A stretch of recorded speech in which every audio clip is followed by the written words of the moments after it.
numéro bu njëkk bi barki démb ak Lamine Diack ma wax leen ni leen xajul ci benn émission ndax jaar-jaaram.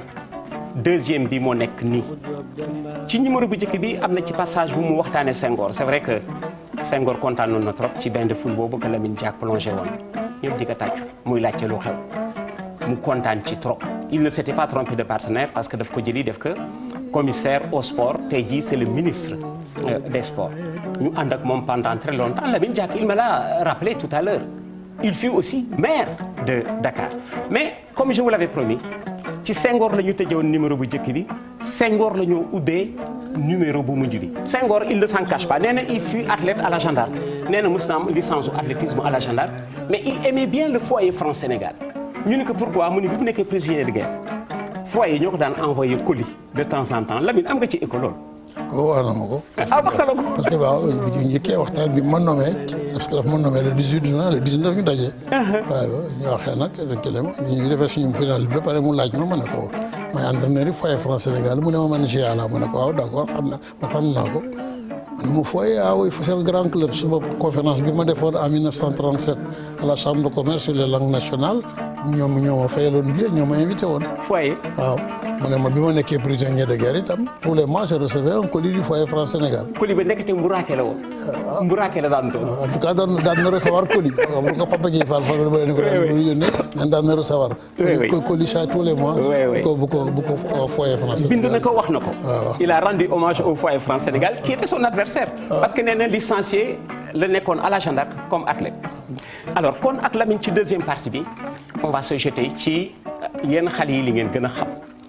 Lamine Diack, vous avez entendu parler de l'équipe d'Asmara, belle équipe d'Asmara, belle équipe. Amady Thiam, Toumani Diallo, Yérim Diagne, Issa Mbaye, Petit Gueye, Moustapha Diagne, Louis Camara, Louis Gomis, ñoom Aladji Sarr ca kanam ñoom Insa Diagne, ñoom Yatma Diouf ah mu nekkoon équipe bu rëy Lamine Diack ni moo ko taxawal Lamine à l'époque taxawal boobu équipe bu nekkoon base presque foyer France Sénégal ak Réveil de Saint-Louis jafe woon. non qui veut dire que bi ñëw naka la ñëwee d'ailleurs parce que dañu am fi indi benn entraîneur français boo xam ne dañu doon defal benn séminaire man maa ngi suma bureau au palais de justice ma ne bon naa def fekkee ubbite gi. man Amadou Racine Ndiaye ndeysaan moo doon ministre. dañu ci ubbite gi waaye ji commencé di ñu wax naka la ñu war def man bu ma jëlee parole ma ne ko yow xamuloo ci yan condition la ñuy liggéeyee man bu ngoon su nekkee damay dem école Médine ma terrain bi c'est un champ de patate. ñaari ballon la am wala ñett fekk fa téeméeri xale. nga war def benn équipe junior benn équipe B équipe première. mu ne mooy ma ne ko xam nga naka laa war a def benn équipe bu baax man ma kooku de xaw ma ko waaw parce que yow xam nga en France da ngay am 20 joueurs yoo xam ne ils sont assurés di leen fay di leen loger ak yëpp. former équipe yomb na. man nag samay condition naka laay def man moo nga dégg dañu war a waxtaan ci yan condition nga ñu liggéeyee bala ñuy kii man ko wax nañ def noonu moo gën ko comme séminaire bi am intérêt mais bu ñu ko bàyyi nga di wax naka la ñuy entraîner une équipe boobu xam nañ ko defe naa ne si équipe bi ngay entraîner su ma ko yoroon man di ko entraîner dinaa def au moins aussi bien que yow après ma dem ci ngoon sa ñëwuma Jo ñëw ak Mawad waaw Mawad ñu ñëw fa à peu près am le même langage ñu wax leen li ma fa wax ñu seet si ma xamoon naa Jo mais xamuma ma woon Mawad. déggoon naa ko rek. booba Mawad xamuloo ko. dégg naa rek ko rek ne moo yore mooy conseil yore réveil ak yooyu. waaw ñëw seet si ma ne ma da nga war a jël équipe nationale. mais man mënu ma nekk entraîneur. son métier enregistrement la choisiruma ko pour dem di fi entraîneur football. insisté may leen déedéet ni ñu mën def boobu bu fekkee dañu mën na am yéen boo leen nangoo jël équipe bi man ma coiffé leen ma. nekk directeur technique waaw. boobu sax xëy na ñoom amatul directeur technique mais leen bon mën nañ def noonu. je vous conseille je m'occupe de l'administration de la gestion yéen ngeen di entraîner. man amata ngi di entraîner équipe. oui. waaw noonu la ñuy defaree l'équipe là jox ñu ko en décembre 66. waaw ñëw nag man ak Mawad yëpp ils sont adapté défense en ligne. waaw. équipe bi ñu fa fekk li ëpp yëpp dañuy ne daaw ñu fa jouer ligne. oui. alors évidemment on a fait venir ay joueurs yi réveil. ak ay joueurs yi foyer. waaw. parce que aussi bi ñu Gorée Jeanne d'Arc ak yëpp amoon na ay joueurs mais ñëpp ñun xamuñu woon ligne. waaw ci lañ commencé défense en ligne nag. mais après l'équipe dem nañu bi ñu amee 25 liggéey dem nañ ba nga xam ne 18 rek lañ jël. mais bon kat yi ci des dañ koy tànn de temps en temps ça dépend des conditions de forme. mais 18 baax na ossature de base la boo xam ne liggéey mais boobu 18 yi boo yebale mais foyer la woon Jeanne d'Arc. Gorée. Réveil de Saint-Louis. Oui. ak après Espoir Dakar. oui oui. voilà ñooñu ñoo constitué woon l'équipe nationale. bi nga xam ne moo préparé Asmara. en 67 on a eu quelques bons matchs on a eu le match amical contre la Gambie. waaw et ensuite on a eu les célèbres 2 matchs contre la Guinée. voilà. on a perdu 3-0 contre la Guinée et 4-1 fii. 4-1 fii à Dakar. ñu gagné leen 4-1. oui oui et en phase finale on est passé à côté parce que am na ñu ni équipe boobu. sur le plan technique moo gënoon jege nekk la première sénégalaise championne d'Afrique. mais normalement équipe boobu bu continuer woon non seulement ñooy gagné coupe d'Afrique mais peut-être ñooy nekk la première équipe à la coupe du monde en 70. certainement waaw d'abord bi ñuy dem Asmara perdre nañ Thioye Demba parce que Demba Thioye dafa am offre pour dem jouer en France. waaw à la boo demee duñ la jëli. oui. nëgal ñu dem Asmara bi ñu dellu see nga dem mu ne moom day dem. mu dem donc c'était notre meilleur allié. oui. ñu bokk ci Aladji Sarr. Aladji Sarr. ñu opéré ko ulcère de l'estomac. oui gauche. oui. waaw et puis ñu dem Asmara malheureusement Toumani luxé. pousse bi mënul góolu. ñu des am benn góol muy ëmb di ci am. mais defe naa ne suñu amoon ñooñu kii yëpp ñooy gagné Asmara. oui moom ñoo koy gagné. parce que Stade Leraos mi yoroon FIFA. bi ñu suñu premier match Ghana la woon. xale yi jiitu ma man may dem. gagné champion d'Afrique en titre. waaw xale yi jiitu ma man may dem jël Éthiopienne jaar Accra. fanaan fa fekk fa benn xale bi kii suñu benn morom Sénégalais bu tudd Touré Seet bu nekkoon ca rajo bi. ah d'accord. Touré Seet ñëw interview ma ne ma kii kuy gagné mais ñooy gagné Ghana de. mu ne ma yéen gagné Ghana.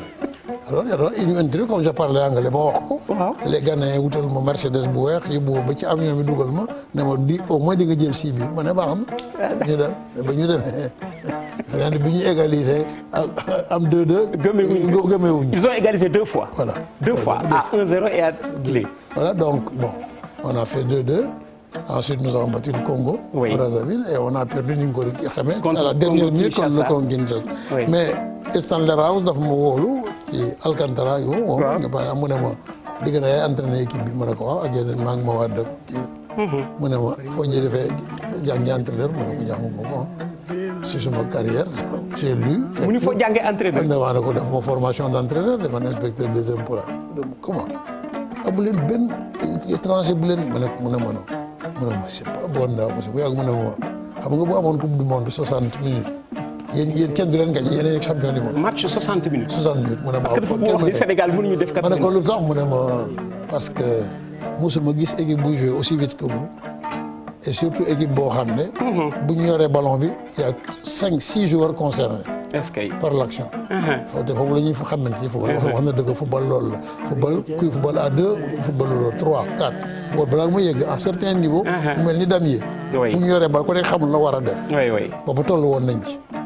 moom wax ma ko ma ne ko bon bés bu ñu dinañ am la équipe bi ñu ngi koy door a jël bu ñu amee la préparation physique qu'il faut. on tiendra 90 minutes. exact mais malheureusement bi ñu jógee Asmara ñëpp dem.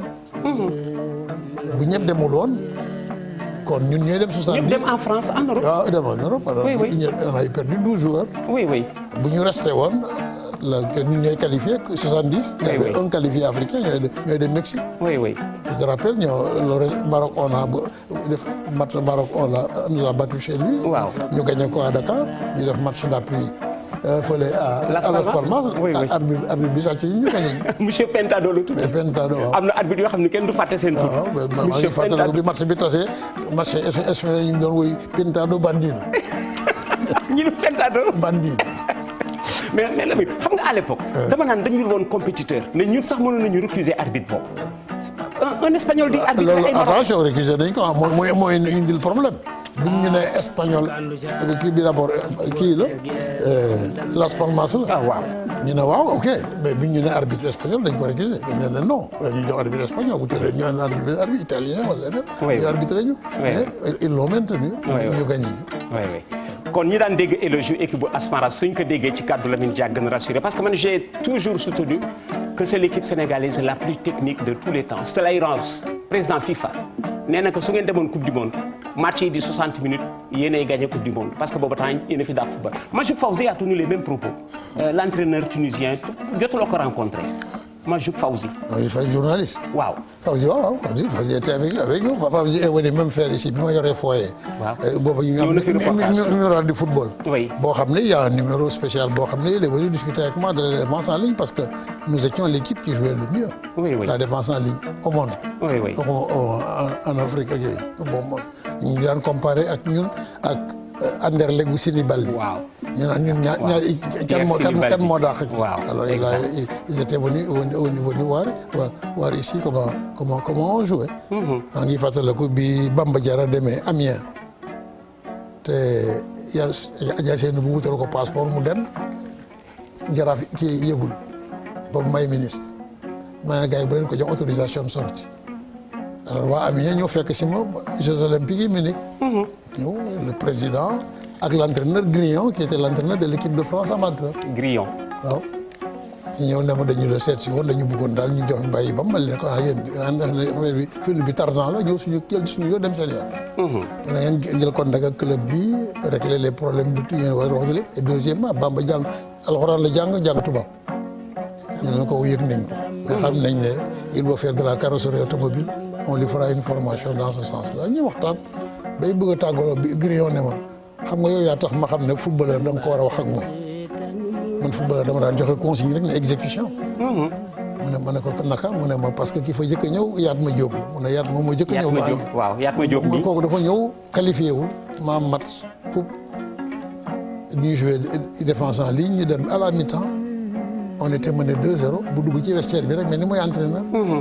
naan ñu yéen vous ne pouvez pas défendre nag vous vous suicidez di joxe ay consigne ma jékki-jékki angale ko ni ki dafa may fondoo xanaa. ce petit nègre là arrive qualifié wul sax di ma wax lu may def. après ma dem suma kër ma ne attention kii te ma waxtaan ak moom ma woo ko ñëw suma kër ma ne ko waaw mais Diop alors mu ne ma indil sa tableau magnétique ma indi tableau magnétique mu ne ma voilà yéen xamu leen la notion de recul franc recul franc nag ba amul da ngay suicider doo bu ne ma on a passé toute la nuit à discuter. ci laa ne mais c'est un footballeur kon nag ndekete man je devrais toujours consulter mes jours plutôt que de dire que monsieur détient je détiens la vérité. oui waaw ndeysaan. oui voilà Lamine Diack je le rappelle directeur technique de cette équipe de 1968 bi dem Asmara ñëw Moustapha Dieng mus na ma ni Lamine sama adversaire la de j'ai à la bokk mu bokk fooy mais dirigeant musuma marqué ni ma Lamine Diack marqué Sega Cissé di sa adversaire tuddee la doom Lamine Moïse Cissé demi-centre en équipe nationale il paraît qu'en équipe nationale su ngeen musaan daje Lamine Diack doo entraîneur doo directeur technique tu es un grand frère. ah ouais mais loolu moo jëkkee quoi c'est-à-dire que équipe dafay am ay principe c'est-à-dire man foyer France Sénégal laa yoroo foyer France wax naa la 48 lañ gagné waatuñu ba 65. waaw 17 ans. oui parce que c'était pas l'essentiel ñun on disait il faut faire des hommes. Réaliser des hommes. Il faut faire des hommes. Quand on gagne, ça va, si on gagne pas, c'est comme ça. Oui. waaw défaite nag ak victoire dafa am ay leçons yenn yi te ngay gagné ba noppi fekk warul woon am. nga tiré ko ëllëg sa nga perdre mais j'aurais dû gagner parce que j'ai fait tout ce qu'il fallait. Oui. J'ai trouvé plus fort que moi. noonu la ñu vivre suñu carrière man joué naa gërëm équipe première 10 ans gagné wu ma dara. On parle toujours de Lamine Diack mais aw ma palmarès comme footballeur en dehors de junior moom mosuma perdre. J'ai gagné toutes les coupes championnats et tout pendant 2 ans mais bi ma yéegee équipe première bi may bàyyi en 62 mosuma gagné benn trophée bi ma nekkee entraîneur laa gagné trophée mu nekk gagné naa nag ay athlétisme ak yooyu mais football moom gagné wu. mu ne alors donc kii football li ma Grillon wax loolu moo am da nga naan lii mënul nekk joueur bi def ko loo koy wax. boo nee l'action là n'est pas possible joueur bi def ko. da ngay jàng ci joueur bi. parce que moom mën na ko. oui. il vaut mieux intégrer loolu mu lay indil. oui plutôt que de dire yow yaa xam. oui oui. ñun noonu la ñu daan def par exemple quand j'ai pris l'équipe nationale j'avais le tableau magnétique c'était des débats l'équipe nationale ak l'équipe du Jaraaf du foyer loolu la woon débat. gars yi action bi nii la d'accord leen nañ ko dox après ñu waxu ko après ñu daw ko. au bout du compte ñu ne effectivement nii la. oui finalement échange boobu parce que itam on cherche à faire des hommes. nit dafa war sport dafa war lu la jox rek champion la. waaw da nga ciy boole aussi en plus ay qualité yoo xam ne parce que c'est une confrontation avec soi-même. li ñu jàngaloon mooy sport ñett la mooy connaissance de soi. xam sa bopp maîtrise de soi ak dépassement de soi. oui. su fekkee ne ñett yooyu yaa ngi koy conjuguer tu progresses. oui en tant qu'homme et quel que soit nag le champ muy école muy sa liggéey muy feneen foo ko appliquer tu progresses. sa progrès yi sport nag nga trouvé ku la mën moo la mën. mais Lamine Mawade bi nga yore équipe nationale 68 Mawade di entraîneur Jo Diop di adjoint 68 Afrique yëpp d'accord ni Sénégal a joué le meilleur football Stan Laïrs wax na ko Majoub Fawzi wax na ko les témoins wax nañ ko Mawade nee na malheureusement da nga leen quitté très tôt 68 da nga leen quitté très tôt commencé de glisser vers l'athlétisme. jafe woon na pour yow nga tourner le dos au football. du dëgg parce que bi ma nekkee ministre j'étais davantage ministre de football nekk naa ministre ñeenti at. waaw attention. waaw bi ma jugee. mais nag ba léegi bokk la bi ma jugee équipe nationale dama devenir commissaire général au sport. waaw. booba tay xam ngeen ne yéen yi maa ngi yéen a janoo maa ngi yéen ñu daan janoo. waaw di discuter tactique. waaw. bon def naa ko def 69 la gouvernement ba 73. 69 mais xëy na ko loolu moo la génn ci Lamine est-ce que loolu mais nag j'ai quitté le sport. waaw en 73. en avril 73 j'ai pris la promotion humaine parce que bi ma jëlee département bi ñu jox ma animation rurale animation urbaine suñu ambition dootul woon rek football dañ ne sport bi et foofu la nawetaan exploité gul ba tey nawetaan. parce que booba temps ñun bi ma jëlee département man dama ne woon les gosses li leen manqué mooy des structures de participation. Or les structures de participation à l'heure actuelle c'est par le sport qu'on peut les avoir mën nañ ko am au niveau du quartier mën nañ ko am au niveau de chaque village et autour de ces structures de participation di nga dajale ñëpp les jeunes de 7 ba 77 ans. nga leen dajale ci autour nga seen ñëpp lay doon. loolu mooy ni nawetaan bon kooku ñu ne bi ma jëlee animation dañ ne xawma animation waaw animation dañ ko def kii bu mag. ne Lamine Diack xamul animation sport la xam dañu bëgg a yàq kii wax a wax. ma woo leen séminaire te ngeen ñu tëju. ma ne leen bon gars ñi du ma def ñaari département de région bu rek benn département la fayal. maintenant naka lay tudd dañ ko seet. mais coow li bare ba yàgg ma demandé par may leen nag statut du ministre de Lamine Diack ay défendre point de vue. sama point de vue mooy. da ngeen ne du ma animateur. ñu ne waaw may leen bon. xam nga réew mi bloqué na ba ñu def état de siège en 1969. oui ñu ne Senghor am benn nit rek moo la fi mën a jëlee mooy Lamine Diack bu nangoo dugg au gouvernement. su nangoo dugg au gouvernement. bi ma nangoo dugg au gouvernement. oui ci la nangu génn palais mu yóbbu ko stade ba ñu tàcc ko et cetera yëf yi calme. waaw mu ne ma ne ko bon lan laa doon def booba jamono loolu bu ma wàccee suma 4e bureau palais de justice jël suma sac de sport dem école Médine. fekk fa téeméeri xale. yu bëgg a football. ñi yor loolu laa yoroon bu samedi maa nga Rufisque pour équipe junior wala équipe réserve dimanche matin maa nga parc de sport dimanche maa nga Demba Diop yëpp bénévolement. ki def suma xaalis mu ne oui situation bu 69 boobu maa ko débloqué. la situation de 69. je faisais tout ça bénévolement ngeen ne du ma animateur lan la. waaw. oui. maa ngi fàttaliku ba tey Cheikh Béthio Thioune ndeysaan ci ko cadre yi la woon. de l'animation waaw qui était inspecteur de la jeunesse et des sports. keroog la de mu ne ma nag mën a jóoru nañ de. mu ne ma ministre yaay animateur am. Cheikh Béthio Thioune fekk ma ne ko yéen a ngi am animation rurale. oui. ay millions ay milliards la ay oto yu dul jeex ak yëpp. ma ne ko mais nag li ngeen def ci àll bi lan la jox ay denrées ay kii la ay sëriñ ak ay chef de village. oui. mën leen dara ci xale yi. dara. oui. Animation urbaine service la 7 agents la am. Vous n'avez aucun impact sur la. Alors man j'ai fait ça alors ci la ñoom ñëpp ñu ne ma ah juru nañ toog wala animateur laa woon même bénévole. yéen a leen doon fay. nañ jéem a seet naka la ñuy àndee nag seet ci la ñu définir boobu ñu ngi seet naka la ñuy def avec les gosses qui n'entrent pas en sixième. ñu nag ñi nga xam ne du ñu dugg sixième naka la ñuy def ñu bëgg a créer lu ñu wax tuddee enseignement moyen pratique ma koy suuf ñu ne ma yow la mais dañ bu fekkee ne ma jox ngeen ma ko sax kenn bëggu ko. parce que bi ngeen ko étudier boolewu leen. ah oui. noonu la ñu kii alors donc j'ai fini bi ma nekkee animation ma jëlee nag promotion humaine. amatuma tamit toppatoo fu. waaw mais c'était en avril 73. 73. diggante bi. waaw j'étais constamment avec l'équipe nationale. waaw am na jamono yoo xam ne sama waa des partis c'est moi qui m'a relayé. waaw après dem jëli ko. oui. parce que boobu dañ koy. ci affaire grève bu fi am. oui oui.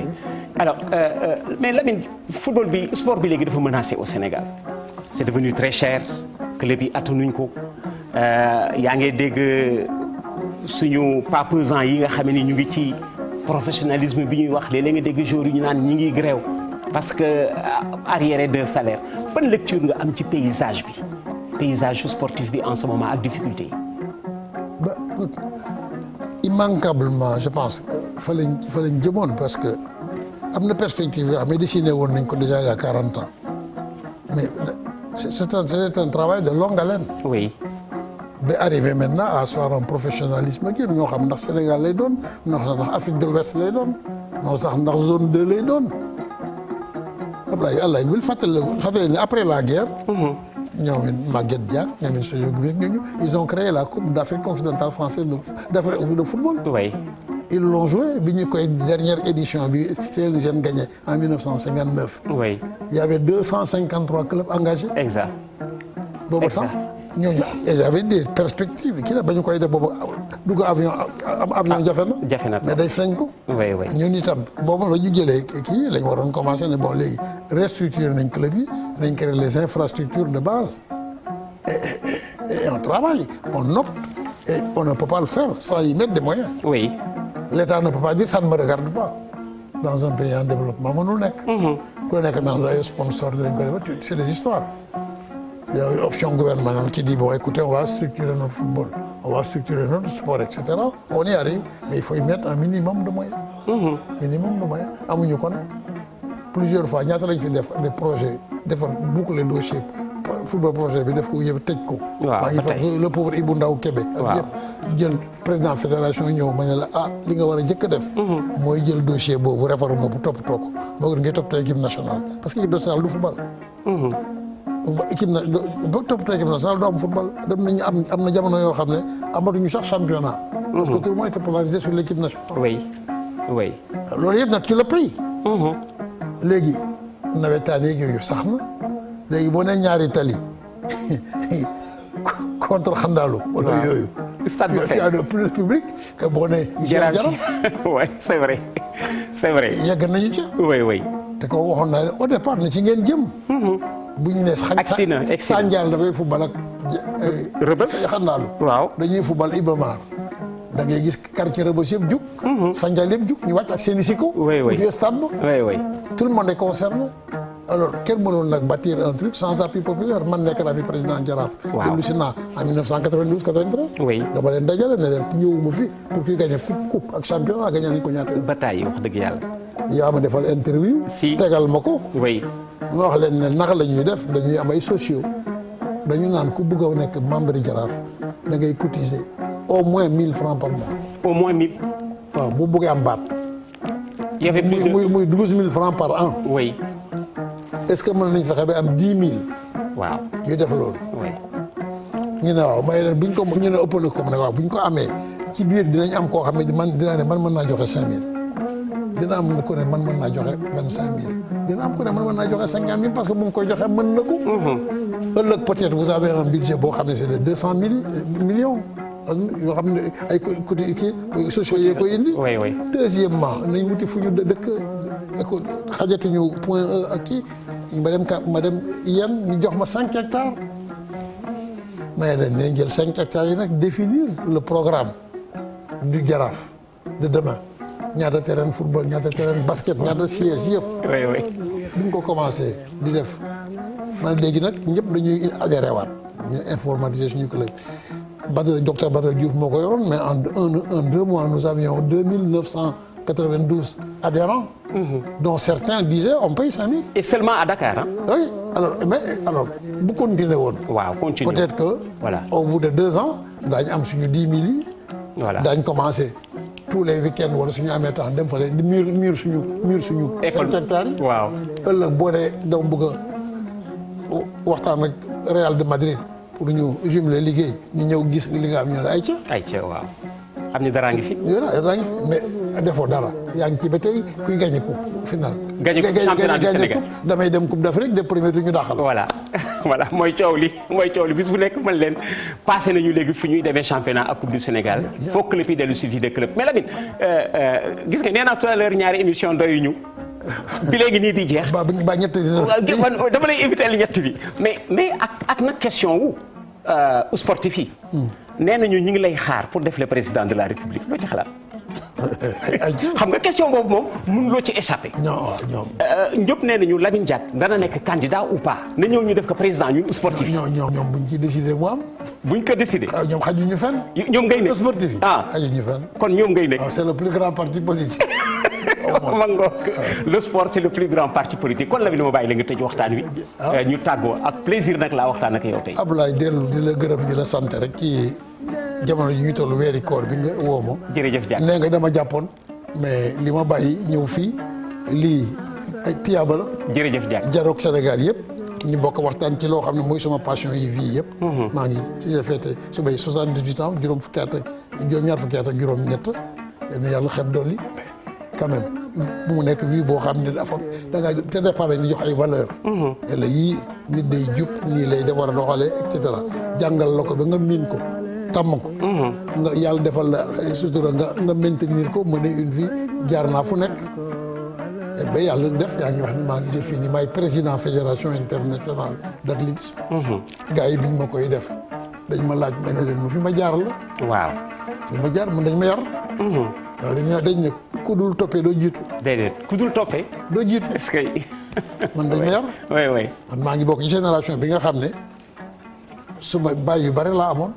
sa papa la woon dafa daan suivre sumay résultats. wax loolu yëpp format bi ma indilee suma photo. waaw boobu nga xam ne xamatuma sax na am na. waaw man nag foo ko jëlee nga ne mu ngi woon ci suma bureau papa. papa si. te bi ma xam ne sa papa 16 ans la am. wax nga dëgg. mooy photo boobu mën a jël delloo. nga delloo kay bi ma ko delloo xëy na amatuma woon photo boobu. mu ne gis nga loolu mooy defe naa ni suñu capital moo tax tey ñu mën a naan Lamine Diack mooy président fédération internationale. yàlla ngi def fi léegi ay fan maa ngi dem Daegu ñëw defi suñu congrès. je suis seul candidat awma opposition. amuloo opposition. Ça veut tout dire. Ça va peut-être être mon 4e mandat. oui. je vais avoir l'occasion xanaa léegi problème bi mooy bari na ñu xëccoo maay arbitré kii mooy dugg wala kii du dugg. jërëjëf Diack loolu laa bëgg a jublu fi nekk nag ngeen ñaan ma yàlla mu déroulé normalement. yow it bu ñu fàtte ci ñaan. parce que nee naa bu ñu doon wut imam ci sport bi Lamine Diack lay doon pour fa mu jógee président mondial doore ko ci champion de France d'athlétisme doore ko ci footballeur. c'est avec énorme nee naa xajul ci ñaari émission mais ndekete xajul ci ñett parce que finalement atterrissage forcé la mujj def ak moom ndax waxtaan wi Lamine Diack moo toll noonu président mondial di sénégalais di fi yeewoo dafa di lu nga xam ni sax la pour sportu Sénégal grand merci d'être venu yaakaar naa ni bu ñu toogatee fii ci sa livre bi la ñuy waxtaan. ah bon dana ñëw. c'est promis. voilà Ablaye c'est promis. merci. ku ma romb ci xale yi mu ne ma président bindal. Lamine Diack laa doon dalal. source intarissable su ma ko doon tekki ci wolof dama naan fu ndox daan taa ba léegi soo fa demee fekk fa tepp-teppal et c'est lui qui fut mon entraîneur mon père a guidé ses premiers pas de footballeur lui aussi puisqu'il fut mon entraîneur et j'en garde de merveilleux souvenirs ñawoon démb Lamine Diack